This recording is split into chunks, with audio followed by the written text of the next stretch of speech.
திரு ஜனார்தன் சொன்னது போல பாராளுமன்றக்கூடாக எந்த தீர்வும் பெறாது. இலங்கைக்குள்ளேயே ஒரு தீர்வும் இல்லை.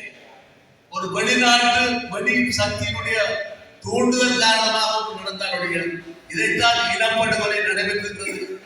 இனப்படுகொலை நடைபெற்றிருக்கிற இடத்திலே நாங்கள் போய் வீட்டு போய் திருப்பி முட்டுக்காலத்தில் சமச்சீர்கள் அதற்கான ஒரு பரிகார நீதி ஈடு செய்யும் நீதி எங்களுக்கு வழங்கப்படுவதாக இருந்தால் அது என்ன கட்டாயமாக காணாமல் செய்யப்பட்டிருந்தால் என்ன பற்றி சர்வதேச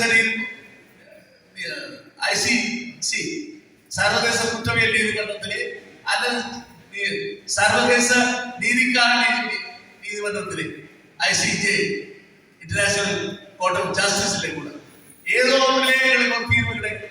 தீர்வு வராது.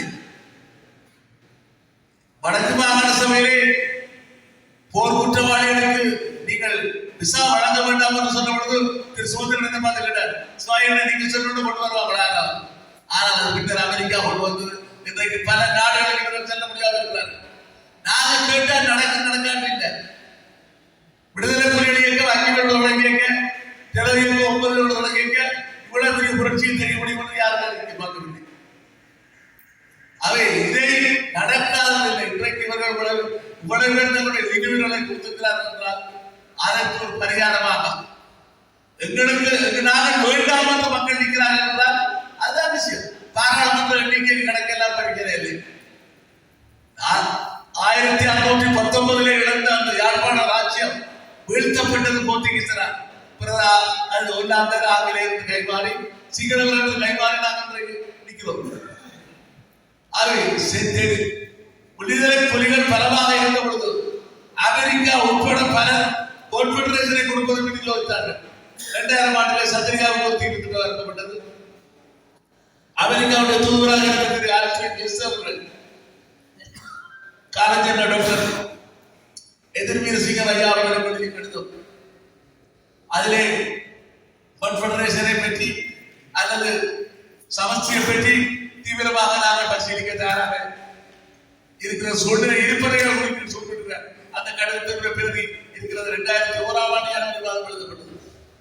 2001 அதற்கு பின்னர் புலிகள் எவ்வளவு பலமாக வந்தார்கள், அவர்களோடு ஒப்பந்தத்தை செய்ய வேண்டிய நிலைமை ஏற்பட்டது எல்லாம் வரும். எந்த பலனும் இல்லை. நாங்களுக்கு நாங்களே ஏற்றுக்கொள்ளவில்லை என்றாலே அதுதான் பலம். அதை நோக்கி நாங்கள் பயணிக்க வேண்டும். அதை விடுத்து இன்னொரு தேசியம், தாயம், சுயநிர்ணய உரிமை. சுயநிர்ணய உரிமை என்றால் என்ன? அந்த காலத்திலே இலங்கை வானொலியிலே ஒரு நிகழ்ச்சி இருந்தது. உங்கள் பேரில் எங்கள் தெரிவு, எங்களுடைய பேர் அனுப்ப வேண்டும். அங்க இளைஞர்கள் கொடுத்தால்தான் பாட்டை தெரிஞ்சு. அதுபோலதான் எங்களுடைய தலைவர்கள் நாங்கள் சமஸ்டிமாடு கட்சிகள் செய்யறாங்க. இல்ல அதுவும் இல்லை. அந்த நேரடியாக கேட்க வேண்டும். மக்கள் ஒவ்வொருவரும் தமிழ் மக்கள் சொல்ல வேண்டும். இலங்கை முறா நடக்கிறதாக நடக்கிறது. வடக்கு கிழக்கிலே இருக்கக்கூடியவர்கள் அதே போல புலம்பெயர் தேசங்களே இருக்கக்கூடியவர்கள் அவ்வாறு நடந்ததால் இல்லை என்று இல்லை. எத்தனையோ நாடுகளிலே, சவுத் சூடானிலே, மற்ற இடங்களிலே, அமெரிக்காவிலே கூட எத்தனையோ இடங்களிலே வாக்களிப்பு நிறுவப்பட்டது. சர்வதேச கண்காணிப்பு நடந்திருக்கிறது. அதே போல ஈஸ்ட் திமோர், கிழக்கு தைமோர் என்ன நடந்தது? வாக்கெடுப்பு எத்தனையோ நாடுகள் வாக்கெடுப்பு மூலப்படுத்திருக்கிறது. பிரிய வேண்டும் என்று நாங்கள் சொல்லவில்லை. பிரியக்கூடாது மக்கள் சொன்னாலும் அதை நாங்கள் ஏற்படுத்த தயாராக இருக்கிறோம். அந்த ஆப்ஷன் இருக்க வேண்டும். சுதந்திர தமிழம் வேண்டுமா இல்லையா என்ற ஆப்ஷன் தான் எங்களுக்கு தேவை. அதுதான் சுயநிர்ணய உரிமை என்பதை நோக்கி நாங்கள் செல்ல வேண்டும். அதை விட்டுட்டு தமிழ் மக்கள் பேர் வைத்து தீர்வு கடைக்கொண்டு திருப்பி போய் எல்லாம் ஒரே மாற்றி போல கொடுக்குறோம். அதெல்லாம் ஒன்றும் தேவையில்லை. திரு டாக்டர் குருவன் அவர்கள் சொன்னது போல பிளஸ் டிப்பு பிளஸிலே இன்னொரு பிளஸ் இறமை என்பதை இறுக்கமாக சொல்லுங்கள். எங்களுடைய இறமை இன்றைக்கு 1919 பறிக்கப்பட்ட இறமை இன்னும் என்னுடைய கையிலே இருக்கிறது. அந்த இறமையை பயிர மாட்டோம் என்ற விடயத்திலே நாங்கள் செல்ல வேண்டும். 2 நாடுகள் சேர்ந்து ஒரு ஒன்றியமாக ஒரு தீர்வை நோக்கி நாங்கள் நகர வேண்டிய தீர்வு ஒரு நாடாக இருந்தார். இல்லை என்றால் எதுவும் நடக்காது. நாங்கள் இறுக்கமாக இந்த 40,000 50,000 மாவீரர்களை மறந்து 1,00,000க்கும் மேற்பட்ட மக்களை மறந்து அரைகுறை இந்த சிங்கள பௌத்த அவர்களுடைய நடவடிக்கைகள் ஒவ்வொன்றும் ஆக்கள் மாறலாம், டிகிரி மாறலாம், கூடலாம், குறையலாம். அதை பிரச்சனை விரும்பவில்லை.